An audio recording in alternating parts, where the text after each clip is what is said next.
내가 죽도록 충성하라. 그리하면 내가 생명의 권을 내게 주리라. 귀 있는 자는 성령이 교회들에게 하시는 말씀을 들을지어다. 이기는 자는 둘째 선언의 해를 받지 아니하리라. 아멘. 네, 서머나 교회 사자에게 편지하라라는 제목으로 오늘 말씀 나누도록 하겠습니다. 자, 우리는 지난주에 에베소 교회에 보내는 편지의 내용을 살펴보았습니다. 두 가지 말씀하고 있었습니다. 어떤 내용이었습니까? 하나는 칭찬이었고요, 하나는 책망의 말씀이었습니다. 칭찬은 어떤 것에 관한 내용이었죠. 교회에 침투한 니골라당으로 대표되는 거짓 영지주의자들을 너희가 잘 분별하고 그들을 잘 막았다. 교회를 너희가 거짓된, 오염된 그런 누룩과 같은 곳에서 너희가 잘 대처했다, 보호했다라는 부분이었고요. 두 번째, 책망할 것이 있다. 교회를 보호하고 이단을 분별하는 데 있어서 처음 사랑을 버렸다. 잊어버리는 것이 아니라 버렸다라고 말씀하셨습니다. 자, 영지주의 이단 니골라당의 행위를 내가 미워한다. 예수님께서 말씀하셨고 또 에베소 교인들이 또 그렇게 잘 대처한 영지주의 이단을 배격하는 것에 대해서 예수님도 칭찬하셨습니다. 자, 니골라당으로 대표되는 영지주의의 이단을 한마디로 우리가 요한 1, 2, 3서에서 살펴본 것처럼 예수 그리스도의 성육신 되심을 부정하는 것, 이것이 바로 영지주의의 이단의 대표적인 내용인데, 예수님께서 에베소 교회인들에게 말씀하시는 칭찬과 책망을 가만히 생각을 해보면 신이 인간으로 오시는 성육신을 부정하는 것에 대해서는 주님께서 미워하시는 거예요. 그런데 그 처음 사랑을 버린 행동을 또 주께서 책망하시죠. 이것은 또 어떤 겁니까? 처음 사랑은 흔히 얘기하는 그런 첫사랑이 아니라 자신의 그 죄된 존재를 철저히 깨닫는 순간이죠. 중생의 순간일 수도 있고요. 또 그럴 때 우리가 스스로 신이 되려고 하는 그러한 욕심도 버리는 순간이죠. 죄 가운데 죽은 사람들의 핵심적인 그러한 모습은 뭐냐면 그들이 스스로 신이 되려고 하는 것이거든요. 하나님 외에 누가 판단할 수가 있습니까? 그죠? 근데 우리는 판단하잖아요. 다른 사람에 대하여. 그것은 우리가 스스로 신이 되려고 하는 것이라는 말씀이죠. 지난번에 말씀드린 것처럼 선악을 분별하지 못하는 유아들이 가나안 땅에 들어가는 것처럼 우리가 하나님의 자녀로 회복된다는 것은 우리가 스스로 신의 자리에서 내려오는 것, 그것을 철저히 깨닫고 자아를 죽이는 것, 이것이 바로 하나님의 자녀로 회복이 되는 건데, 가만히 보면 예수님께서 에베소 교회의 칭찬과 책망은 이 부분이라는 것을 우리가 알게 됩니다. 에베소 교회 주께서 말씀하셨던 칭찬과 책망에 대한 부분을 한번 생각을 해보시기 바랍니다. 자, 오늘은 서머나 교회에 보내는 편지의 내용에 대하여 말씀 나누도록 하겠습니다. 한번 읽어볼까요? 2장 8절. 서머나 교회 사자에게 편지하라. 처음이요 마지막이요 죽었다가 살아나신 이가 이르시되. 아멘. 자, 서머나라는 이름의 그 도시죠. 도시 이름에 몰약이라는 의미가 있습니다. 몰약이 뭐죠? 우리가 창세기 살펴보면서 굉장히 의미 깊게 우리가 살펴본 말씀인데, 그죠? 장사 치를 때 사용되는 약이죠. 형품입니다. 그래서 가나안의 특산품이 이 몰약이에요. 그죠? 제일 처음에 언제 등장하냐면 요셉이 예수를 예표하는 사브나 바네아 요셉이 13살의 형제들에 의해서 애굽에 팔려가게 되죠. 그럴 때 형들이 자신을 이렇게 잡아서 구덩이에 빠뜨렸다가 다시 끄집어내서 미디안 상인에게 팔아넘기잖아요. 그 미디안 상인이 어디서 오냐 하면 가나안에서 오는 미디안 상인들. 근데 그 미디안 상인들의 등에, 낙타 등에 뭐가 있었냐면 유향, 향품, 몰약. 그러니까 예수를 예표하는 사브나 바네아가 애굽으로 갈 때 죽음을 상징하는 그 유향, 향품, 몰약과 함께 애굽으로 들어가는 거예요. 그죠? 의미가 있다는 말씀이죠.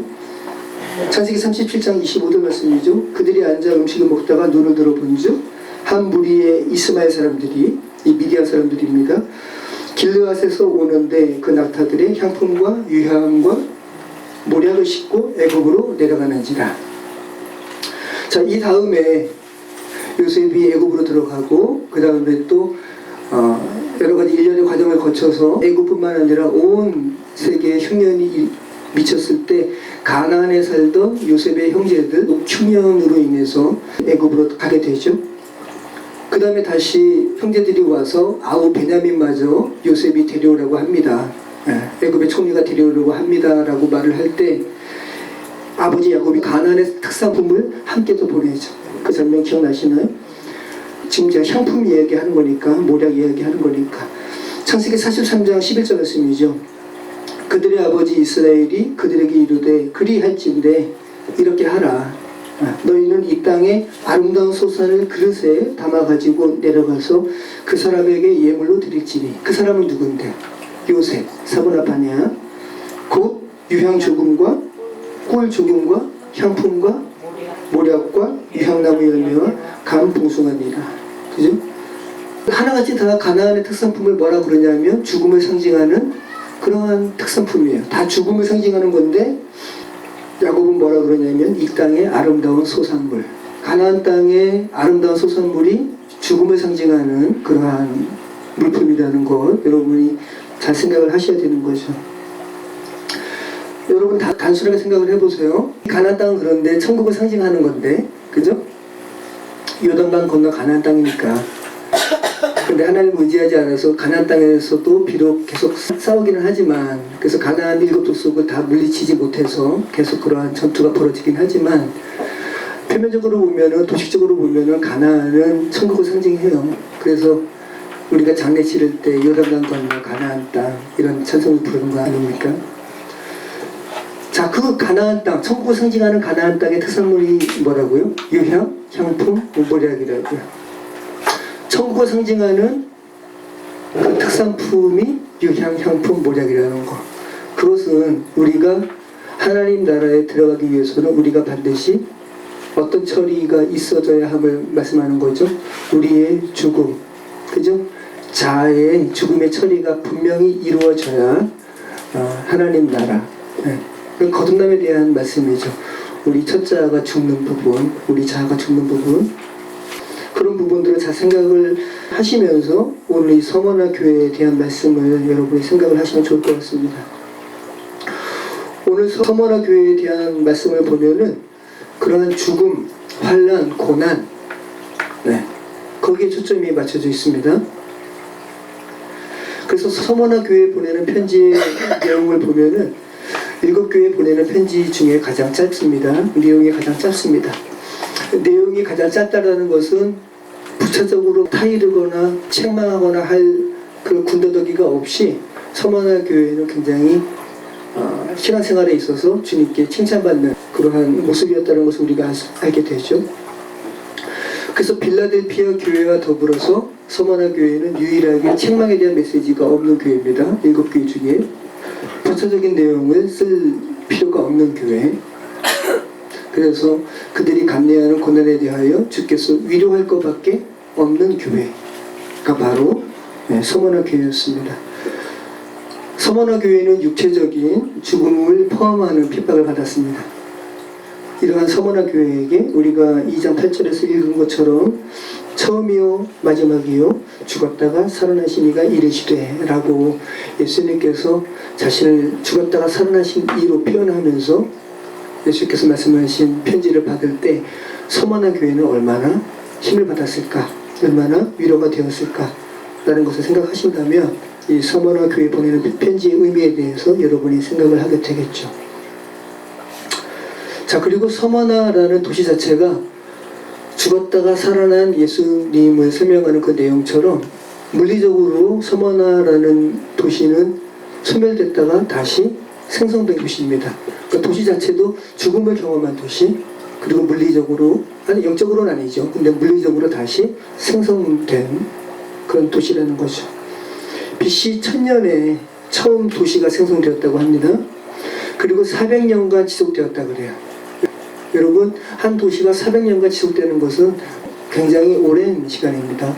그리고 400년간 지속된 다음에 불에 완전히 타서 없어집니다. 전쟁으로 인한 그러한 소멸인지 완전히 없어지고요. 그렇게 없어진 이후 또 400년이 지난 다음 다시 도시가 세워지고 오늘날까지 이름은 바뀌었지만 이즈미르라는 터키의 한 도시로 오늘날까지 존재하고 있는 도시가 이 서머나 도시라는 거죠. 그러니까 서머나라는 도시 자체가 죽었다가 다시 살아나는 것을 경험했기 때문에, 그죠? 예수님께서 서머나 교회에 보내는 편지의 내용에 나는 죽었다가 다시 살아난 적이 있는 그런 존재로 소개할 때 굉장히 의미적으로도 부합이 되는 그런 내용이라 할 수 있습니다. 자, 그런데 이 서머나 도시가 특징적인 것이 있는데 황제를 숭배하는 신전이 있었던 도시. 황제를 숭배하는 신전이 있었다는 것은 그 도시가 로마 황제에게 뭐를 한다는 거죠? 충성을 다한다는 거죠. 그리고 로마 제국도 그 서머나 도시를 보호하는 그러한 서로 상호 관계가 있었습니다. BC 23년에 로마 황제 디베리오를 위한 신전을 짓기 위해서 소아시아의 11개 도시가 유치 경쟁을 벌였대요. 지금도 무슨 올림픽이라든지 그죠? 이런 거 유치하려고 서로 경쟁하잖아요, 각 나라가. 그런데 당시에는 로마 제국이니까 전 세계죠. 그들의 입장에서는 그 로마 제국의 황제를 숭배하는 그 신전을 유치하기 위해서 그렇게 11개 도시가 경쟁이 붙었다는 거죠. 그 중에서 서머나 도시를 로마 원로원이 선택을 해서 로마 황제를 예배하는 신전을 짓게 됩니다. 그래서 소아시아의 제일 가는 도시로 지난주에 살펴봤던 에베소 도시와 또 다음 주에 살펴보게 되는 버가모 도시랑 서로 경쟁하는 내가 최고지라는 그런 세상적으로 잘 나가는 도시 중에 하나가 서머나, 로마 제국으로부터 서머나시 자체에 통용하는 화폐를 주조하는 것을 허락받을 정도의 도시. 종교적으로도 로마 황제를 순종하는 것 외에 다른 종교도 또 섬기는 것을 허락받은 도시. 경제적으로도 또 정치적으로도 또 종교적으로도, 그러니까 오늘날의 현재 도시랑 하던 차이가 없는 거죠. 서머나는 어떠한 우상도 섬겼는데 키벨레 숭배라고 그러는데 땅의 어머니 돼지 모신을 섬기는 그러한 종교 문화가 신석기부터 있었던 도시가 있었던 지역이 서머나. 자, 그리고 고대 그리스의 시인이죠. 호메로스라 그러죠. 호모도 섬기는 도시가 서머나 도시. 그러니까 사람도 섬겼다라는 거예요. 로마 제국이 그것을 허용을 했다라는 거예요. 이걸 만신전이라고 그러는데 판테온이라고 그럽니다.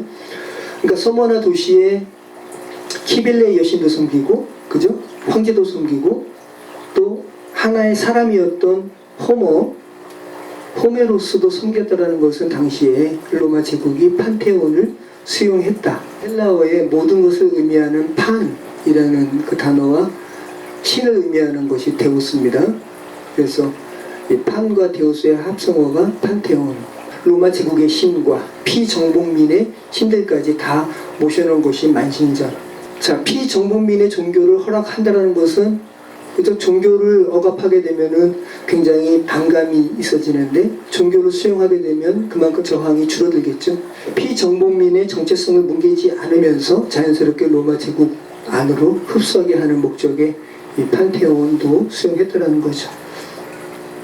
서머나가 그랬다라는 거예요. 자, 그러면 이 서머나라는 도시의 문화와 가치관은 어떤 것이란 말씀이죠? 굉장히 세속적이고, 그죠? 또 굉장히 퇴폐적이고 향락적이라고 볼 수 있겠죠. 자, 이러한 곳이 바로 서머나였고, 이러한 곳에 주의 복음이 전파되고 주의 교회가 세워졌다. 이 서머나 교회에 요한이 지금 하나님 예수님의 말씀을 좀 전하고 있는 겁니다. 그럼 서머나 교인들의 예전의 모습은, 그죠? 이러한 서머나 도시의 퇴폐적이고 향락적인 것에 되게 노출되었던 사람이라는 것을 우리가 알 수가 있는데, 이들이 예수님을 믿게 된 다음에는 완전히 그런 모습들을 다 버렸다라는 것을 우리가 알게 됩니다. 9절 말씀 보면 내가 내 환난과 궁핍을 알거니와 라고 시작을 하죠. 계속 서머나 도시의 그러한 삶을 계속 수용하면서 혼합적으로 그리스도 신앙을 따랐다면 이들이 궁핍하지도 않았을 것이고 이들이 환난받지도 않았을 거예요. 그런데 환난과 궁핍했다는 것은 그들이 예수 그리스도를 믿는 신앙으로 말미암아 서머나 도시에서 공급되는 여러 가지 혜택들을 버렸다. 그리고 버릴 수밖에 없는 상황이 되었다는 것을 우리가 알게 되죠. 그리고 지난주에 말씀드린 것처럼 다 예수님은 각 교회를 이야기하면서 각 교회의 처지를 내가 안다라는 말씀으로 시작을 했죠. 이 서머나 교회의 어려운 처지를 주께서 아신다라고 말씀합니다. 내가 내 환난과 궁핍을 알거니와 라고 말씀을 하시고 계시죠. 이 환난이라는 것은 들립시스라는 단어인데 아주 강한 힘으로 위에서 이렇게 누르는 힘을 의미하는 헬라어 단어입니다. 그러니까 프레스죠. 압박이에요. 위에서 누르는 거예요. 이것을 환난이라고 표현했습니다. 신약 성경에서 43번 언급되었습니다. 요한복음 16장 33절 이것을 너희에게 이르는 것은 너희로 내 안에서 평화를 누리게 하려 함이라. 세상에서는 너희가 환난을 당하나 담대하라. 내가 세상을 이겼노라. 그래서 이 성경에서 환난이라는 이 들립시스라는 단어는 예수님만 당하는 고난을 이야기하는 것이 아니라 예수님도 당하시고 또 성도들도 반드시 당하는 것으로 이야기합니다. 환난. 여러분은 어떤 환난이 있으셨고 또 어떤 환난을 지금 통과하고 계시나요? 각 시대마다 각 문화적인 환경마다 그 환난의 내용은 다르더라도 정말 교회라면 교회 정체성이 있는 이들이라면 그 삶을 지나는 동안에 이 들립시스 예수님을 믿는 것으로 인한 환난 당하게 되어 있다라고 말씀을 합니다. 근데 정말 교회는 환난이다. 기복이 아니라 세상에서 복받는 것이 아니라 환난 당한다. 골로새서 1장 21절 나는 이제 너희를 위하여 받는 괴로움을 기뻐하고 그리스도의 남은 고난을 그의 몸된 교회를 위하여 내 육체에 채우노라. 이 바울의 말이죠. 자, 여러분은 어떤 환난을 당하시는지 한번 생각을 하시면서 서머나 교회 말씀을 좀 읽었으면 좋겠습니다. 고난은 인내를 낳습니다. 그죠? 고난받을 때 위로도 함께 받습니다. 자, 내가 내 환난과 궁핍을 알거니와. 환난은 들립시스라고 말씀드렸고 이 궁핍은 푸토케이아라는 말입니다. 근데 유래된 말이 푸토코스에서 비롯된 말입니다. 가난한, 비천함을 의미하는 푸토코스에서 비롯된 말이 이 궁핍으로 번역된 푸토케이아예요. 이 푸토코스는 어떤 의미냐 하면 말 그대로 가난한 자인데 부채를 갚을 길이 전무한 어떤 부채가 있는데 거기에 대하여 갚을 길이 전혀 없는 그러한 상태가 이 푸토코스입니다. 가난한. 그래서 심령이 가난한 자, 마태복음에 나오는 산상수훈이죠. 자, 이 심령이 가난한 자 할 때 이 푸토코스는 하나님 앞에서 자기의 죄를 갚을 능력이 전혀 없음을 인지하고 자신이 다시 살아날 그러한 상황이 전혀 못됨을 인지하고 자신의 무능함에 스스로 절망하고 있는 자. 그죠? 어떤 큰 부채가 있는데 갚을 수가 없어요. 그러면은 어떻게 되는 거죠? 나 왜 이렇게 무능하지? 절망하는 거. 자신의 무능함에 절망하는 자.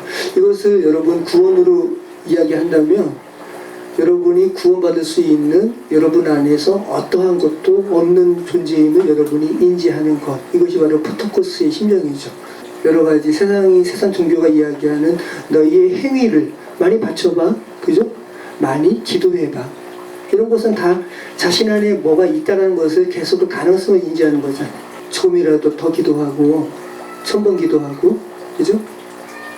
조금이라도 돈이 있으면 내가 이만큼 더 바쳤지 라고 자신의 가능성을 인지하게 하는 것이 그런 가능성을 계속 자신 안에 있다는 것을 생각한다면 가난한 그 심정을 전혀 모르게 되겠죠. 그런데 이 푸토코스는 그 어떤 것도 자신 안에 전혀 없음을 인지하고 절망할 수밖에 없는 자.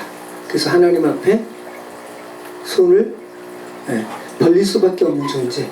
이것이 바로 푸토코스죠. 그냥 엎드려서 처분을 기다릴 수밖에 없는 존재. 자기 손에 아무것도 없기 때문에 부요한 자에게 항복하듯이 그 원천적인 공급이 당신께만 있습니다라고 굴복할 수밖에 없는 존재. 가난한 자죠. 여러분 지금 가난한 자예요? 세상적으로 몇 억이 있으세요? 그래서 전 가난한 자 아니라고 말씀하시나요? 이것이 가난한 자라는 것이죠. 푸토코스. 그래서 여러분 출애굽 때 광야에서 이스라엘 백성이 40년간 그죠? 다음 날이 되면 광야에 그 가족이 먹을 만한 만나가 내려왔죠. 철저하게 하나님께서 광야를 지내는 동안 이스라엘 백성들에게 가난함이 뭔지 알게 하셨어요. 그죠? 이 만나가 언제 사라졌습니까? 가나안 땅에 입성한 후에 첫 소산을 얻은 후, 그때부터 또 만나가 끊겼습니다. 그러니까 우리 이 세상을 살아가면서 물질적으로도 어떤 사업적으로든 경제적으로 주께서 어려움을 허락하시고, 그죠? 그렇게 해서 그 결과로 말미암아 하나님을 붙들게 하는 그런 과정을 허락하신 것은 어쩌면 그에게 있어서 축복이죠. 여러분이 다 경험을 하시는 겁니다. 자, 그 다음에 10절 말씀인가요? 실상은 내가 부요한 자니라 자칭을 유대인이라 하는 자들의 비방을 알거니와 실상은 유대인이 아니요 사탄의 회당이라. 자, 실상은 내가 부요한 자다. 내가 내 환난과 궁핍을 알거니와 실상은 하면서 그러나 라는 말을 여기서 실상은 이라고 말을 하고 있습니다. 너가 가난한 자다. 하지만 실상은 이라고 이야기합니다. 너가 부자다 라고 이야기하는 거예요. 부요하다. 이 플리오시스라는 말입니다. 충만함, 가득 채워짐을 의미하는 플레도에서 온 말이에요. 역설이잖아요. 가난한 자임을 절감한 너 실상은 너가 부요하다. 이것이 여러분 실제 이 말씀이 맞죠? 그죠? 자기에게 아무것도 없음을 인지하고 하나님만을 바라볼 수밖에 없는 존재, 그는 실제 부하죠. 왜? 하나님께서 자기에게 손을 벌리는 그에게, 그죠? 진정으로 그에게 유익할 것을 주께서 아끼지 아니하시고 주실 것이기 때문에 세상의 복 말고, 세상이 말하는 복 말고요. 그러니까 부유한 자죠. 왜냐하면 공급처가 하나님이시니까. 이것이 바로 그리스도인의 영적인 실상이라고 지금 말씀하고 있는 거죠. 내가 내 환난과 궁핍을 알거니와 실상은 내가 부유한 자다. 그런데 그런 너희를 자칭 유대인이라 하는 자들이 너희를 비방하는구나. 그것도 내가 안다. 저들은 사실은 유대인이라고 하지만 유대인이 아니고 사탄의 회당이다 라고 말하고 있습니다. 지난번에 말씀드린 것처럼 당시의 교회는 유대교와 그리스도 교회 가운데 분리가 일어나는 격동 가운데 있었습니다. 유대교 안에 유대인들이 아주 사단적인 박해를 로마인과 더불어 서머나 교인들에게 지금 했다는 것을 지금 말씀으로 있는 거죠. 실상은 유대인이 아니요 사탄의 회당이다 라고까지 예수님께서 말씀하고 계시는 겁니다. 자, 그런데 유대교인들이 여러분 구약의 하나님을 믿잖아요. 그죠? 여호와 하나님을 믿는다고요? 그런데 예수님께서 말씀하시는 거죠. 실상은 유대인이 아니고 사탄의 회당이다 라고까지 말씀하시는 것에 대해서 우리는 좀 생각해 볼 필요가 있죠. 비록 아브라함의 자녀라고 하고, 그죠? 구약 유대인들은 아브라함의 자녀라 그래요. 아브라함의 자녀라고 하고 구약의 하나님 아버지를 믿지만 그가 보내신 자 예수 그리스도를 믿지 아니하면 실상 그는 하나님의 자녀가 아닌 거죠. 예수께서 말씀하시는 거예요. 그럼 누구의 권세 아래에 있는 거죠? 예수 그리스도를 부인하는 이들은 누구의 권세 아래에 있는 거예요? 사단의 권세 아래에 있는 거죠. 고린도후서 1장 4절 말씀 보면 그 후에 그 중에 이 세상의 신이 믿지 아니하는 자들의 마음을 혼미하게 하여 그리스도의 영광의 복음의 광채가 미치지 못하게 하미니 그리스도는 하나님의 형상이니라. 그래서 그리스도를 믿지 아니하는 사람들의 배후에는 여러분 그것이 얼마나 그 세상의 지식적인 그런 배경으로 그런 말을 할지라도, 그죠? 어떠한 종교적인 배경 하에서 그리스도를 부인할지라도 그 이면에는 궁극적인 것에는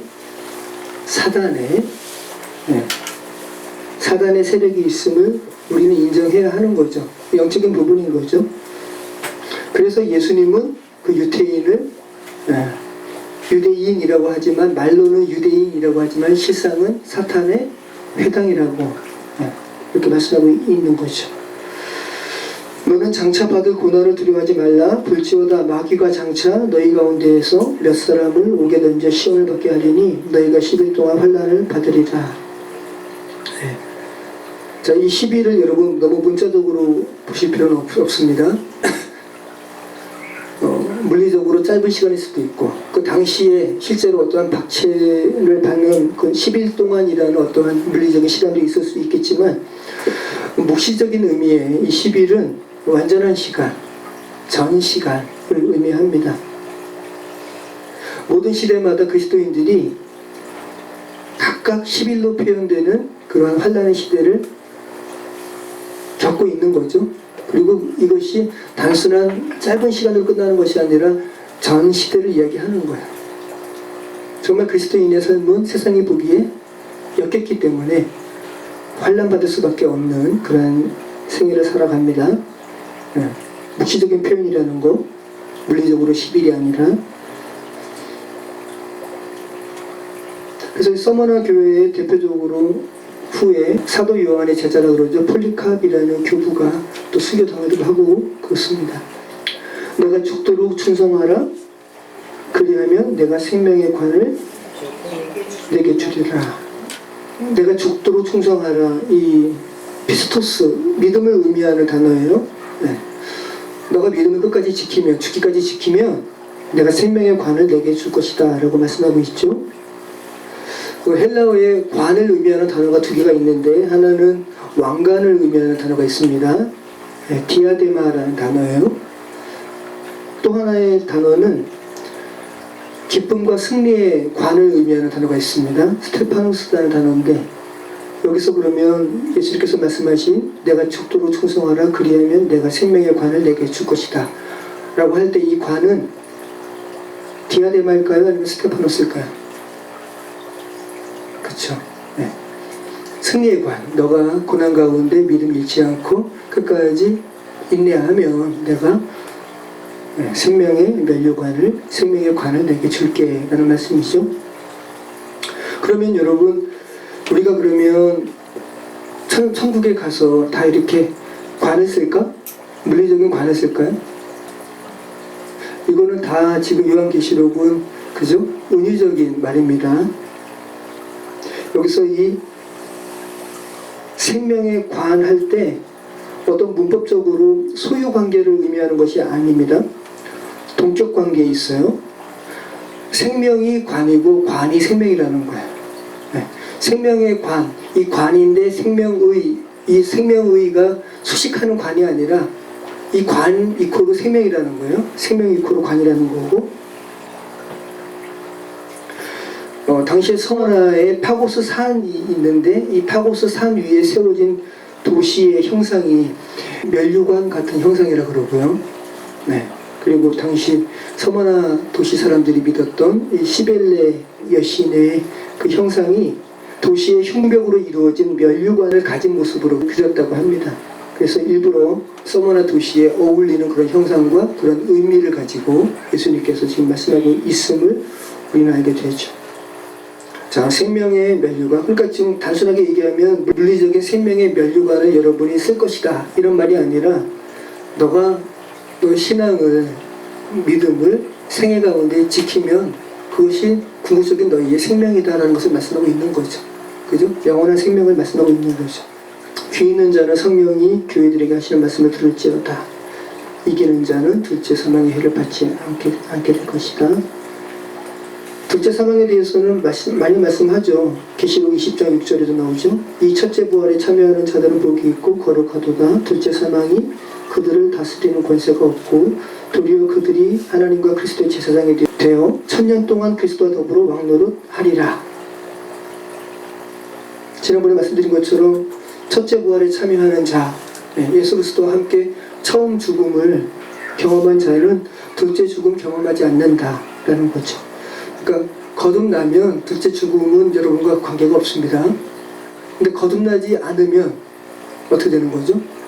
여러분은 육체적으로도 죽고 영적으로도 영원한 죽음을 맞이하게 되죠. 계시록 20장 12절, 또 내가 보니 죽은 자들이 큰 자나 작은 자나 그 보좌 앞에 서 있는데 책들이 펴있고 또 다른 책이 펴졌으니 곧 생명책이라. 죽은 자들이 자기 행위를 따라 책들에 기록된 대로 심판을 받으니 바다가 그 가운데서 죽은 자들을 내주고 또 사망과 음부도 그 가운데서 죽은 자들을 내주매 각 사람이 자기 행위대로 심판을 받고 사망과 음부도 불못에 던져지니 이것은 둘째 사망 곧 불못이라. 자, 첫째 죽음 사망마저도 또 죽게 하는 둘째 죽음이 있다고 말씀하고 계시죠. 두 번째 사망입니다. 둘째 사망. 계시록 21장 8절. 그러나 두려워하는 자들과 믿지 않은 자들과 흉악한 자들과 살인자들과 음행하는 자들과 점술가들과 우상숭배자들과 거짓말하는 모든 자들은 불과 유향으로 타는 것에 던져지리니 이것이 둘째 사망이라. 자, 그러면 여러분 어떤 자들이 이 둘째 사망을 피할 수 있을까요? 두려워하는 자들, 믿지 아니하는 자들, 흉악한 자들, 살인자들, 음행하는 자들, 점술가들, 우상숭배자들, 거짓말하는 모든 자들. 근데 어떤 자만 이 둘째 사망의 해를 받지 않게 돼요? 다시 태어난 자, 두 번째 태어남이 있는 자들은, 거듭난 자들은 이 둘째 사망의 해를 받지 않게 되는 거죠.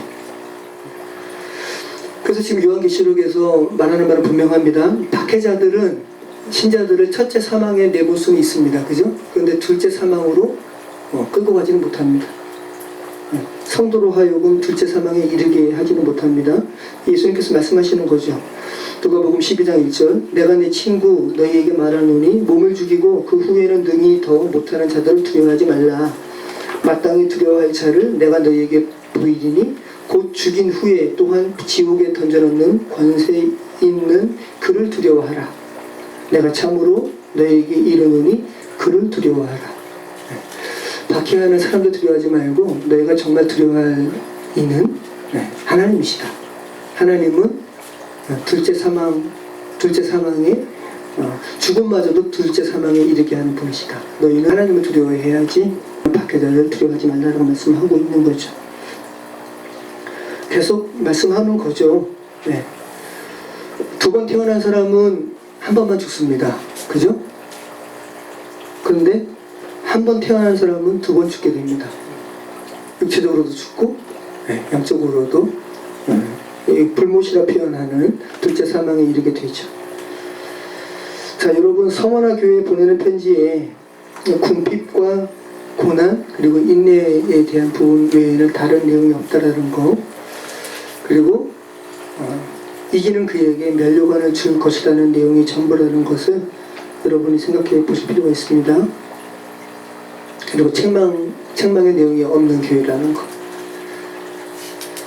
정말 그리스도인의 정체성을 가진 이들은 육신적인 호흡을 살아가는 이 세상에 가난과 고난으로 표현되는 삶을 새겨질 것이다. 상황은 다 다르지만 각각의 그런 고난과 그런 가난이 각각의 모습은 다르겠지만 하나님께서는 보시겠죠. 너가 정말 가난한 삶을 산다. 그죠? 너가 정말 고난의 삶을 산다라는 것을 보시겠죠.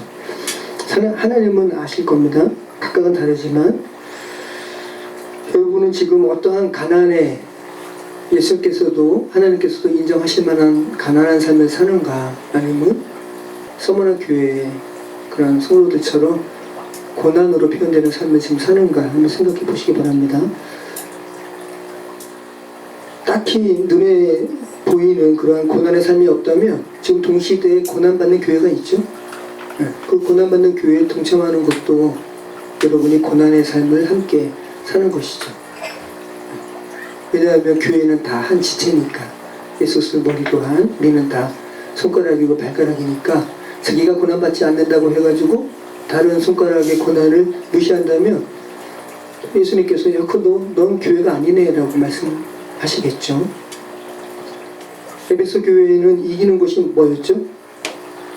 처음 사랑을 회복하는 것이 이기는 것이라고 이야기했고요. 그런데 서머나 교회에서는 이기는 것이 뭐라고 이야기합니까? 고난의 시절에 박해를 견디는 것 말씀하십니다. 자, 모쪼록 그렇게 어떠한 고난의 상황이든지 주님께서 너희 이겼다, 승리했다라고 말씀하시는 삶을 사시는 저 여러분의 삶이 되기를 축원합니다. 기도하겠습니다. 에베소 교회에 이어서 서머나 교회 하시는 말씀 저희가 듣습니다. 비록 이 세상의 이슬람권이나 불교권이나 공산권에 처한 신자들의 고난과는 다른 삶을 살지라도 아버지 하나님 우리 안에 정말 가난한 마음을 주셔서 또 그러한 교회의 기꺼이 고난에 동참하는 우리의 모습이 되게 하여 주시고 주님께서 서머나 교회에 칭찬하셨던 그러한 삶처럼 우리의 삶도 그러한 삶 살아갈 수 있도록 인도하여 주시옵소서. 감사드리며 예수 그리스도 이름으로 기도합니다. 아멘.